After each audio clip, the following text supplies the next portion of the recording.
Hi, I'm Tom Mihok, and welcome to my introductory video supporting my resume optimization service. This is my first video on this topic using nearly professional equipment, so stay with me. They'll get better, but this is a first shot at it, and I'm very excited to talk to you about it. I've done resumes for over 30 years. I've worked in financial services for that long, since graduate school, and I've had to keep my resume up to date. I've worked on family members' resumes and friends.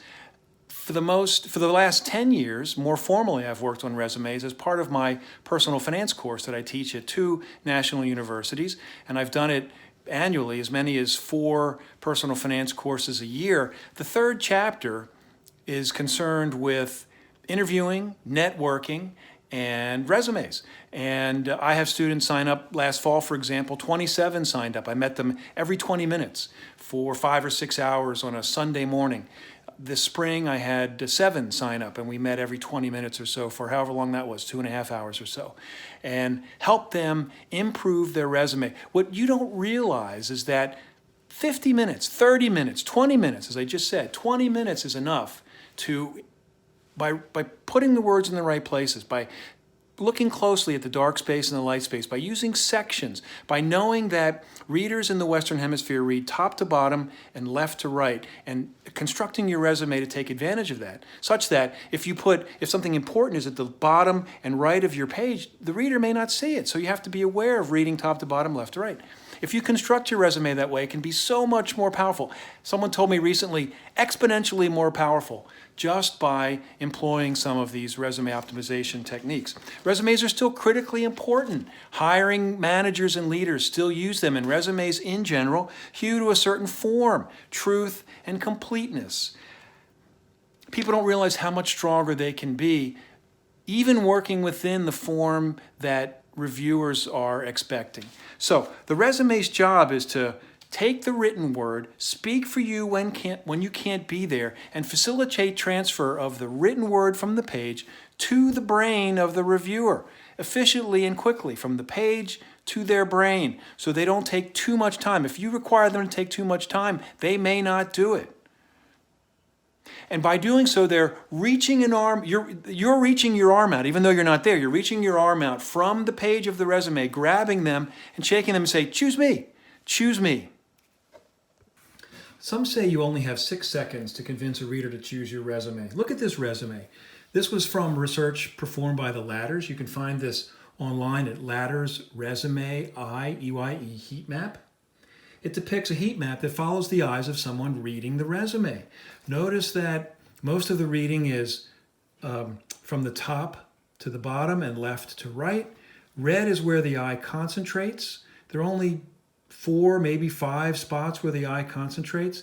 Yellow is areas of less concentration, but some, and blue is where the eye is wandering around the page. Notice that top and left, mostly, and notice that there's no reading at the bottom, none at all. So any important information for this resume writer that's bottom and right won't be seen at all. So it's really important to be aware of those things, to use cascading and be aware of the way the eye reads on the page. Let's compare now to this resume. This resume uses sections. Notice the sections here. Notice they use gray fill and lines across the page to create sections.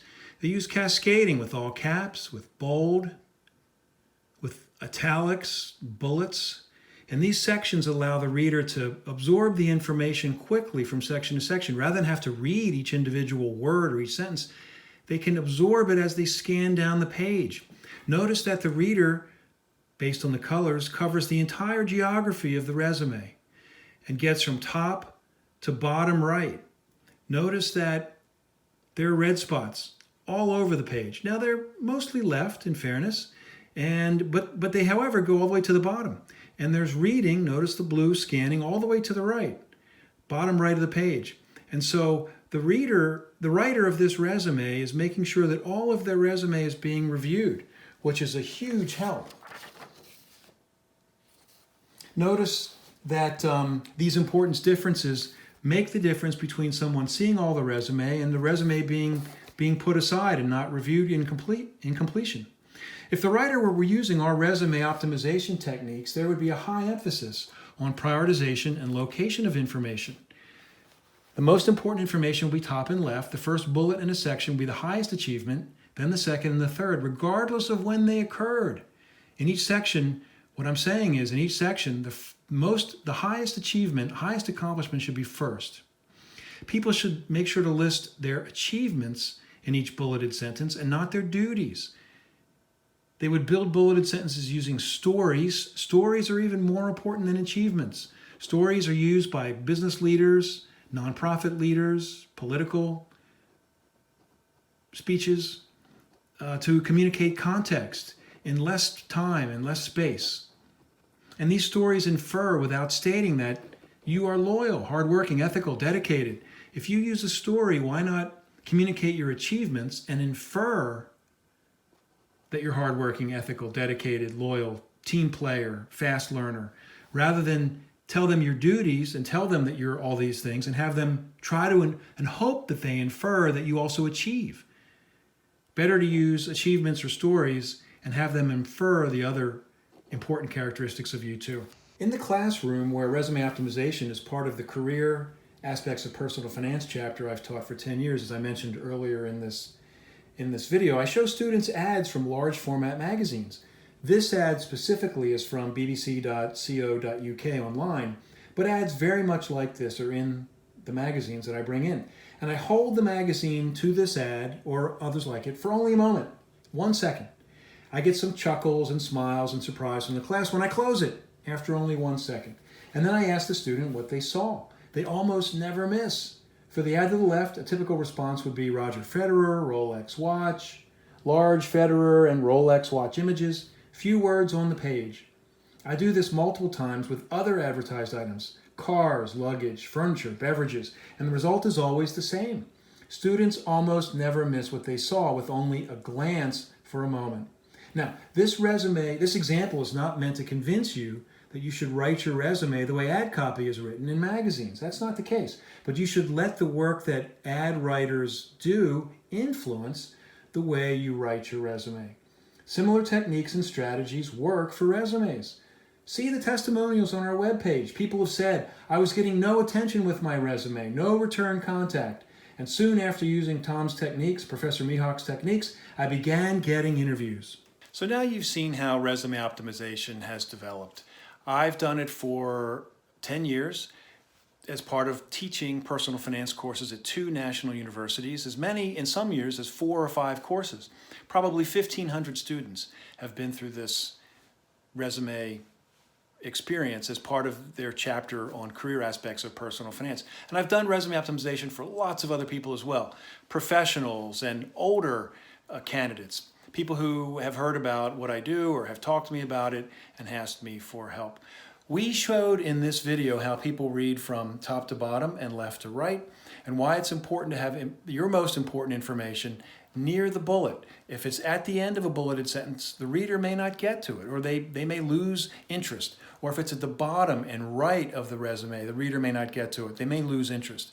Your job is to put the information on the page in a way that the reader absorbs it. You want the information to go from the words on the page to their brain almost directly. You want them to almost absorb it directly and not have to work too hard to infer or deduce how good you are. If they have to work that hard, they may not. And therefore, you may not get selected, or you may not get called back, or you may not be given the opportunity that you otherwise should get. We also showed how ads that are designed for quick glances in a magazine employ techniques like large images, strategic use of white space, few words, less is more, how you can flip through the page and quickly see what they're trying to get across. And that's what you want to be able to have with a resume. When I did recruiting, when I was working in investment banking and I did recruiting at Columbia University, we had to look at 400 resumes, find 450 resumes, something like that. I did, because I was responsible for Columbia recruiting, and I had to find good people. And you don't have much time to look through all those resumes. You look for the right experience, but it has to be in the right place on the page too. If you want to find us, you can find me at tommihok.com, Mihok.com. In the upper navigation bar, you'll find Resume Optimization. Go there, you'll see our testimonials, you'll see a piece of research you can download, you'll see examples of our techniques, and you'll have a chance to sign up there to spend time and talk to me. If you want, you can also email at resumeop1@gmail.com, resumeop1@gmail.com, and look for me also at Twitter and Instagram. Thanks for listening, and I look forward to talking to you.